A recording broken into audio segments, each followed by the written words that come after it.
Festival की जो तैयारी होती है वो एक दिन में तो बिल्कुल नहीं हो सकती है। और जहाँ तक जन्माष्टमी की बात है, इसके लिए तो मुझे काफ़ी दिन पहले से तैयारी करनी पड़ती है। देखना पड़ता है कि घर में मेरे पास क्या सामान है और क्या लेकर आना है। तो सब कुछ चीज़ें मैं आपके साथ शेयर करती रहती हूँ। और आज है जन्माष्टमी से एक दिन पहले का दिन, और अभी ना मैंने आप लोगों के लिए एक वीडियो लगाया है, मतलब वह शेयर किया है और वही अपलोड पे लगा हुआ है। तो जब वीडियोज़ के साथ मेरा घर का काम होता है तो कुछ चीज़ें इधर उधर हो जाती हैं। जैसे लंच का काम मैं मॉर्निंग में ख़त्म कर देती हूँ, लेकिन आज वीडियो की वजह से मुझे थोड़ा सा ये डिले हो गया है। और डिले इसलिए भी हुआ क्योंकि आज मुझे मार्केट जाना है, और जो कल जन्माष्टमी का त्यौहार है उसकी कुछ तैयारी मुझे आज ही करनी होती है, यानी एक दिन पहले। इसकी वजह से जो त्यौहार होता है ना, जिस दिन त्यौहार होता है उस दिन हम इसे बहुत बढ़िया तरह से मना लेते हैं। आज बनाई है अरहर की दाल, भिंडी की सब्जी और साथ में बनाई है मिस्सी रोटी, बहुत ही टेस्टी। और अब मैंने लिस्ट अपनी बना ली है जो मुझे कल के लिए चाहिए।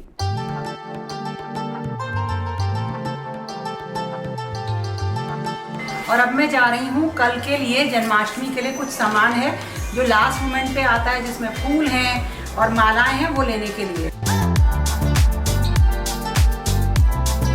सारा सामान मैं लेकर आ गई हूँ, जिसमें है बंधनवार, गुलाब के फूल की माला, गेंदे की माला और मोंगरे के फूल की माला, थोड़े से बलून है, और बस यही छोटा मोटा सामान है जो हमेशा लास्ट मोमेंट पे आता है, वही मैं लेके आई हूँ। और मथुरा में ना खूब भीड़ हो रही है, खूब ज़्यादा गाने बजाने हो रहे हैं। मार्केट से आने के बाद मुझे करीब 2 बज गए थे और मैंने बिल्कुल भी रेस्ट नहीं किया और लग गई अब अपने आगे के काम में। और ये काम होता है एक जो है बैकड्रॉप बनाना, क्योंकि जो कृष्ण जी है ना, जब उनका जन्म होता है तो हम थोड़ा सा घर को सजाते हैं। तो इसीलिए मैंने सोचा कि एक बढ़िया सा बैकड्रॉप बनाऊं। बनाना शुरू भी किया, कुछ चीज़ें लगा भी ली, लाइट्स वगैरह भी निकाल ली, और थोड़ा सा मैंने सोचा अब इसको डेकोरेट करूँगी। लेकिन लगा कि जब किसी बच्चे का जन्मदिन होता है तो हम बलून वगैरह लगाते हैं, तो मैं मार्केट से लेकर भी आई थी कि इसे ना बाहर की तरफ सजाऊंगी इससे। लेकिन फिर मैंने डिसाइड किया कि जो मेरे ये मंदिर का एरिया है या पूरा जो एरिया है, अब मैं इन्हीं गुब्बारों से सजाऊंगी और बिल्कुल ऐसा लगेगा कि हाँ मेरे कृष्ण जी का जन्मदिन है। तो ये सारे काम जो होते हैं मैं खुद ही अकेले करती हूँ, किसी को भी इन सारी चीज़ों में डिस्टर्ब नहीं करती हूँ। अगर बच्चों का मन करता है तो वो हेल्प करा देते हैं, और वैसे भी शानू नहीं है, करण है, तो करण तो अपने काम में लगा रहता है। लेकिन फिर भी काफ़ी सारी चीज़ें बच्चे कर देते हैं, जो छोटा मोटा सामान की मुझे ज़रूरत पड़ती है वो सब ला के मुझे दे देते हैं। तो इस तरह से देखिए मैंने ये सारे गुब्बारे लगाए। सोचा था थोड़े से और ज़्यादा लगा दूंगी, लेकिन मुझे कहीं जाना था तो इस काम को यहीं पे रोक दिया। और इसके बाद जहाँ पे कृष्ण जी बैठेंगे या लड्डू गोपाल बैठेंगे, अब उस जगह की तैयारी करनी थी।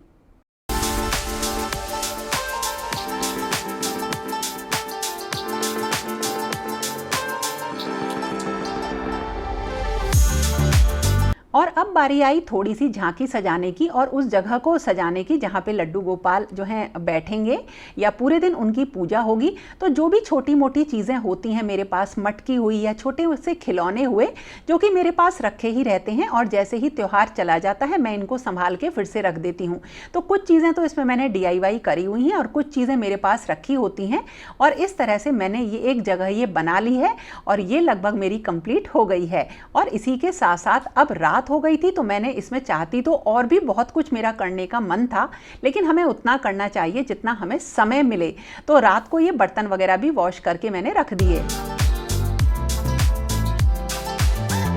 और अब सुबह जल्दी सो के उठी, लेकिन घर का बहुत ढेर सारा काम होता है और आज तो कोई भी जगह की क्लीनिंग हम छोड़ ही नहीं सकते, क्योंकि एक जन्माष्टमी का त्यौहार है। तो बाहर की भी मैंने बहुत बढ़िया क्लीनिंग करी, छत की सफाई करी, घर की सफाई करी, और इस तरह से पूरा एरिया मैंने क्लीन कर लिया। और हाँ, कोशिश ये करी थी कि मैं इसे 8 ना बजने दूँ और 8 बजे से पहले ही अपना ये काम खत्म कर दूँ।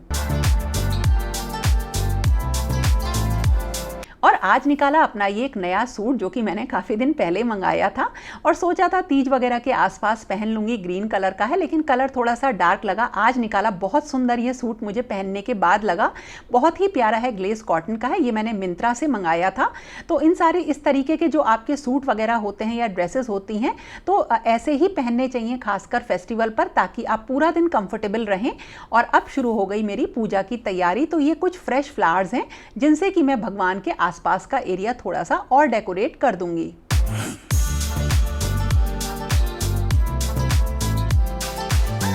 और अब जो है भगवान जी का श्रृंगार वगैरह मैंने निकाल लिया है, और क्योंकि किचन नीचे है और भगवान जी ऊपर है तो मेरे बहुत सारे चक्कर हो जाते हैं।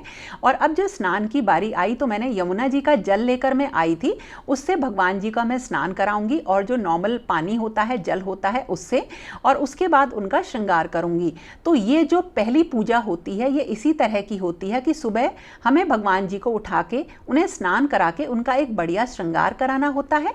और मैंने एक नई ड्रेस पहना दी है और जो नया श्रृंगार मेरे पास था वो करा दिया। और मतलब भगवान जी को ना बांसुरी ज़रूर ही अर्पण करते हैं।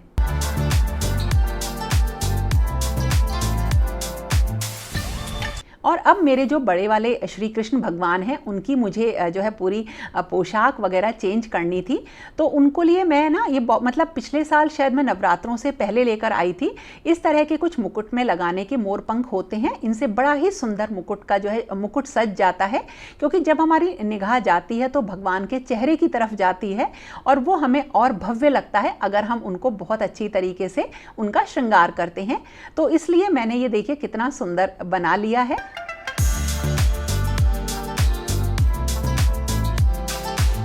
जब कभी भी भगवान का श्रृंगार मैं कराती हूँ तो बहुत छोटे छोटे से आइटम्स होते हैं जो हमें यूज़ करने पड़ते हैं, लेकिन जब हम पूरा श्रृंगार कर लेते हैं तो बिल्कुल ऐसा लगता है कि मतलब इनको कभी हमें इस श्रृंगार को उतारना ही ना पड़े।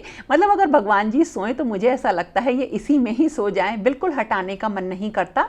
और ये बड़े वाले श्री कृष्ण भगवान है ना, ये उनके लिए मैंने बांसुरी जो मैं लेकर आई थी वो लगा दी, और इसके साथ साथ जितना भी सामान फैला हुआ था वो सब मैंने हटा दिया है यहाँ से, क्योंकि अब होगी पूजा की तैयारी।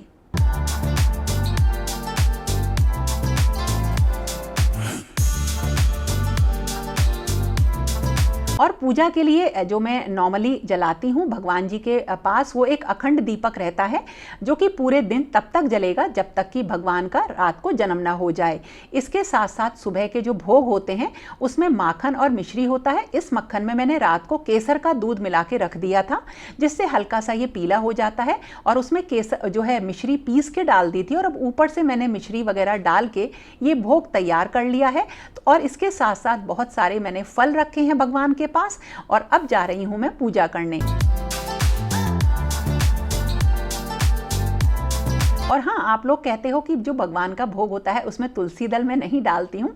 एक्चुअली जो मेरे तुलसी जी हैं वो ऊपर की तरफ हैं, जो कि मैं भोग के लिए इस्तेमाल करती हूँ। तो नीचे से मैं भोग लेके जाती हूँ और ऊपर से तुलसी दल तोड़कर मैं भगवान के प्रसाद में मिला देती हूँ। और जो मेरे पास राधा रमन जी है ना, उनके लिए भी मैंने इस तरीके की एक बांसुरी रख दी है। इसके पीछे भी एक बड़ी अच्छी घटना है, बताऊंगी। और भगवान के पास एक गाय यानी गौ माता और मोरपंख तो हमें रखने ही चाहिए। बस ये छोटी छोटी सी चीज़ें हैं, जितना पता है उतना मैं कर लेती हूँ। ऐसा कुछ नहीं है मेरे साथ कि मुझे ये चीज़ मतलब जो होती आई है मैं दूसरों को देख के कर लूँ। तो जितना मुझे पता है या मैं जो किताबें पढ़ती हूँ उनसे जो मुझे पता चलता है उससे मैं अपनी पूजा करती हूँ। अब पूजा की सारी तैयारी हो गई है, तो अब आरती करेंगे, पूजा करेंगे, भगवान की तिलक वगैरह लगाएंगे, और उसके बाद मैं आपसे मिलती हूँ।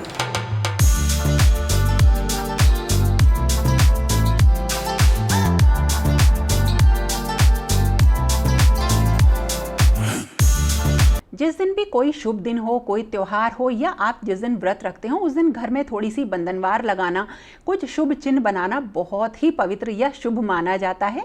तो आज के दिन तो ज़रूर बंधनवार लगेगी। पहले तो मैं ना बंधनवार लगा के गुब्बारों से सजाती थी, लेकिन आज इतना टाइम नहीं था कि मैं गुब्बारे लगाती। तो नॉर्मली जो मेरे पास मतलब बंधनवार थी अशोक के पत्ते की और जो गेंदे की मालाएँ थी, उन्हीं से मैंने घर को बहुत ही सुंदर सामने से सजा दिया, सिंपल तरीके से सज गया। देखो कितना सुंदर बिल्कुल लग रहा है ना, कान्हा जी का जन्मदिन है आज। और इसके बाद देखिए ये सारा घर सुंदर सा बाहर से हो गया, सिंपल सा। और इसके बाद मैंने लंच बनाया, क्योंकि करण और अमर का व्रत नहीं था तो उन्हें उनके लिए लंच बनाना था। और उसके बाद मेरी पाठ की तैयारी होती है। इस समय करीब 1 बजे का टाइम होगा, या मैंने ध्यान नहीं दिया, और मैंने अपने पाठ करने शुरू किए। पाठ में जो होता है गोपाल सहस्त्र नाम होते हैं, विष्णु सहस्त्र नाम हुआ, और भगवत गीता है, मैं इनका पाठ करती हूँ। अब भगवत गीता तो एक बार में नहीं हो पाती है, थोड़ा टाइम लगता है, लेकिन मैं शुरू कर लेती हूँ। और इसके साथ अब मैं बनाऊंगी भोग अपने पाठ करने के बाद।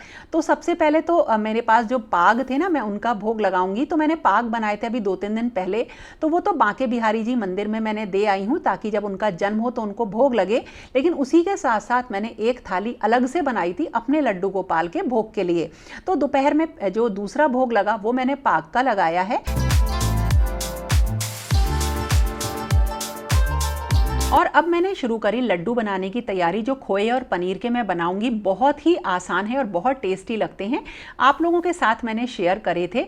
और इसके साथ साथ ना थोड़े से ड्राई फ्रूट्स में तल के रख लेती हूँ, क्योंकि वो खीर में या जो अभी मैं बनाऊंगी पंजीरी धनिये की, उसमें काम आएंगे। तो देखिए इस तरह से खोए और पनीर को अच्छे से भूनने के बाद मैं इनके लड्डू बनाऊंगी। और साथ के साथ ना बहुत सारे काम मेरे चल रहे हैं। आज रेसिपी मैं आपको नहीं बता रही क्योंकि वीडियो बहुत बड़ा हो जाएगा। तो जो प्रसाद में खीर का होना, धनिये की पंजीरी का होना बहुत ही ज़रूरी होता है। एक लड्डू मैं अपने लड्डू गोपाल के लिए ज़रूर ही बनाती हूँ। और जहाँ तक सब्जी वगैरह की बात है, वो सब खाना पूरा भोग का जब ठाकुर जी जन्म ले लेंगे तब बनता है। लेकिन बाकी के भोगों की मैंने तैयारी कर ली और तैयार हो गए लड्डू गोपाल के लड्डू। बाहर देखो कितनी तेज बारिश आ रही है, बहुत तेज है। बिल्कुल ऐसा लग रहा है कि जैसे किसी ने नल चला दिया हो।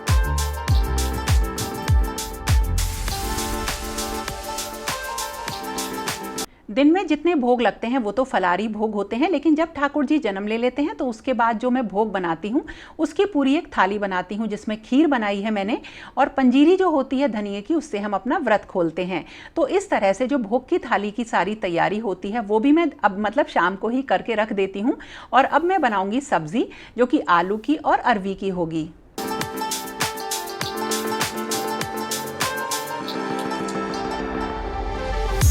ये बन गए लड्डू।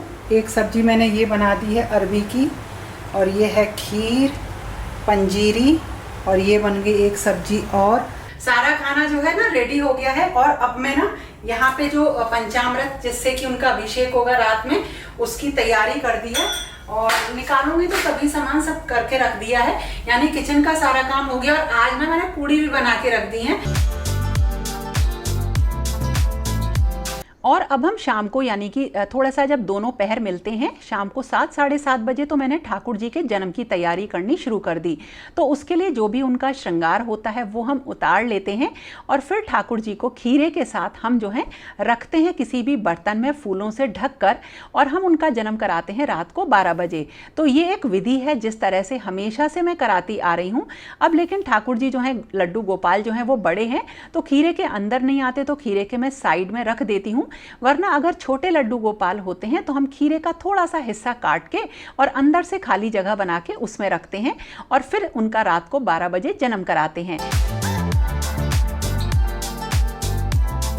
और अब रात को करीब 11 बजे से मैं तैयारी शुरू कर देती हूँ पूरी उनके जन्म लेने की, जिसमें होता है पंचामृत, जिसमें होता है कच्चा दूध, दही और बूरा, शहद और घी। इसके अलावा जो मेवे होते हैं और फल होते हैं वो भी हम रखते हैं। और जो पूजा होगी रात की, उसकी भी तैयारी कर लेते हैं। और जब लड्डू गोपाल जन्म लेने वाले होते हैं तो हम भजनों का जो है भजन गाते हैं, मंत्रों का जाप करते हैं। और एक मतलब इस टाइम की जो एनर्जी लेवल होता है वो बहुत ही अलग होता है। एक रोमांच सा होता है कि अब ठाकुर जी जन्म लेने वाले हैं। तो इस तरह से देखिए बज गए 12 और अब ठाकुर जी लेंगे जन्म। और इस चीज़ का तो मुझे पूरे दिन इंतज़ार रहता है, और बिल्कुल एक अलग सी फील आती है जब 12 बजे ठाकुर जी हाथ में आते हैं।